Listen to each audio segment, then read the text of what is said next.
आचार्य सरस्वती वीणा के सभी साधकों को मैं आचार्य प्रदीप शास्त्री वंदन करता हूँ, प्रणाम करता हूँ, आप सभी का अभिनंदन करता हूँ आपके अपने चैनल आचार्य सरस्वती वीणा में। आज हमारा विषय है क्रोध के दुष्प्रभाव और उनसे बचाव। क्रोध भिन्न भिन्न प्रकार का क्रोध होता है और भिन्न भिन्न समय पर क्रोध किया जाता है, क्रोध हो जाता है। जैसे यदि हम भोजन पा रहे हों, भोजन ग्रहण कर रहे हों, यदि जो व्यक्ति उस समय क्रोध करता है तो वह हमेशा अस्वस्थ रहता है, वह कभी स्वस्थ नहीं रह सकता। वह भोजन उसके लिए एक मदिरा पान के समान होता है, एक विष्ठा के समान होता है, जो भिन्न भिन्न रोगों को उत्पन्न करता है।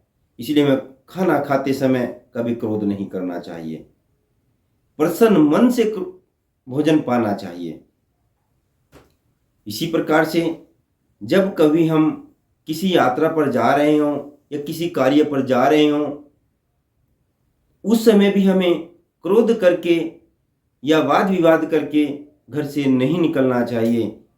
यदि हम क्रोध के साथ यात्रा प्रारंभ करते हैं तो उस यात्रा से हमें हानि होगी, वह कार्य असफलता की ओर चला जाएगा। उस कार्य से हमें हमारे शरीर को, धन को कई प्रकार के नुकसान होंगे। इसीलिए कभी भी यात्रा करें या किसी कार्य में करने के लिए जा रहे हों, हमें क्रोध नहीं करना चाहिए, बल्कि कार्य से पहले, कार्य से जाने से पहले हमें घर के मंदिर में भगवान को नमन करके जाना चाहिए। यदि कोई छात्र है और उसको प्रतिदिन स्कूल जाना होता है, कॉलेज जाना होता है या एंट्रेंस एग्जाम के लिए जाना होता है, तो उस छात्र को अपने घर के मंदिर में जाकर के सबसे पहले भगवान को नमन करें, प्रणाम करें, अपने कार्य में सफलता के लिए उनसे आशीर्वाद प्राप्त करें, तब कार्य के लिए प्रस्थान करें।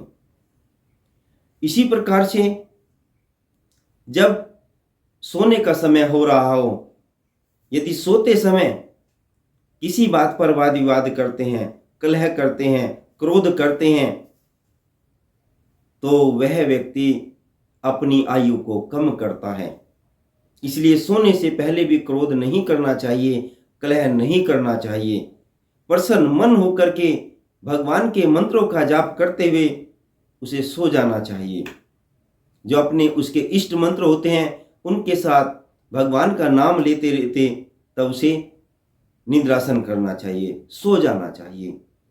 इसी प्रकार से हमें जब कभी भी हम सुबह सुबह प्रातः अपना बिस्तर छोड़ रहे हों, स्नान के बाद पूजा करते समय भी हमें क्रोध नहीं करना चाहिए। जब हम अपने घर के मंदिर में बैठ गए हों या पूजा के लिए जा रहे हों, उस समय भी क्रोध नहीं करना चाहिए। यदि कोई भी व्यक्ति पूजा के दौरान, चाहे मंदिर में हो चाहे घर के मंदिर में हो, चाहे संध्या वंदन हो चाहे प्रातः स्मरण हो, या हम ध्यान में बैठे हों, उस समय यदि क्रोध करते हैं तो उस व्यक्ति के घर में हमेशा दरिद्रता बनी रहेगी। इसीलिए यदि आपको किसी बात पर कलह हो जाए तो उस समय का आप परित्याग करें। उसके बाद आप पूजा पाठ कर सकते हैं, प्रातः स्मरण कर सकते हैं, ध्यान कर सकते हैं, वंदन कर सकते हैं, संध्या वंदन कर सकते हैं, या मंदिर में जाना हो और जा रहे हो, किसी बात पर विवाद हो जाए तो कभी उस समय को डिले करें, थोड़ा लेट करें, शांत होकर के, प्रसन्न होकर के तब घर से पूजा पाठ के लिए निकलें। इन सभी बातों को ध्यान रखें। क्रोध भिन्न भिन्न प्रकार के होते, मैं पूर्व कह चुका। इसी प्रकार से इनके दुष्प्रभाव भी अलग अलग होते हैं, जिन विषय पर हमने अभी चर्चा की। अभी साथ साथ यदि हम किसी भी प्रकार का क्रोध करते हैं तो हमें भिन्न भिन्न प्रकार के नुकसान होते हैं। इनसे बचाव कैसे करें? क्रोध, जो व्यक्ति क्रोध करता है उसके चेहरे पर पिंपल्स निकल आते हैं, यह मंगल की देन होता है। मंगल अधिक ऊर्जावान होता है, मंगल के ही कारण उस व्यक्ति को क्रोध आता है। जब किसी भी व्यक्ति का मंगल खराब हो या बद हो रहा हो, उसका मंगल दुष्परिणाम दे रहा हो, तब ही उस व्यक्ति को ब्लड से संबंधित शिकायत आती हैं।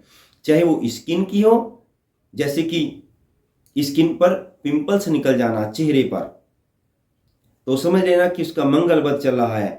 या डार्क सर्किल हो जाना तो मंगल खराब चल रहा है या बद चल रहा है। बीपी बढ़ जाना आदि बहुत सारी शिकायतें होती हैं। जो क्रोध करता है, बिना कारण के ही क्रोध करता है, उन व्यक्तियों के टखनों में दर्द की शिकायत भी आती है।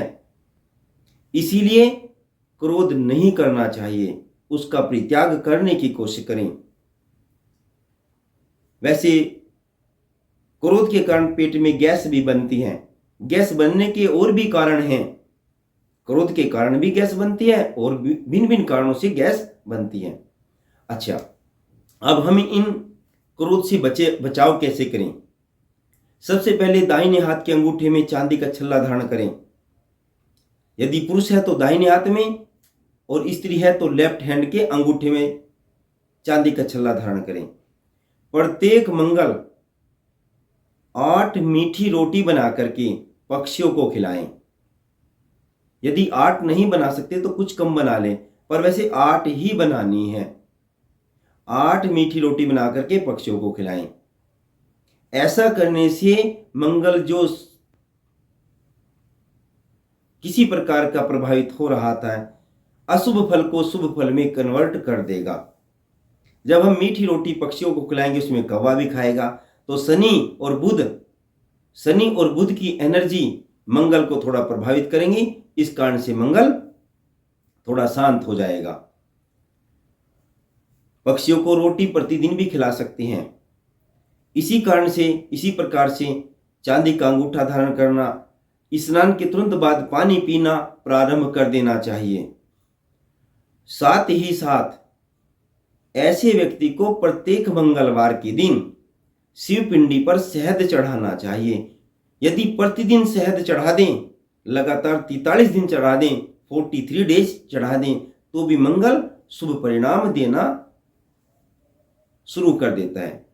अशुभ फल जो दे रहा था, उस अशुभ फल को शुभ फल में कन्वर्ट कर देता है, बदल देता है। आज का हमारा विषय था क्रोध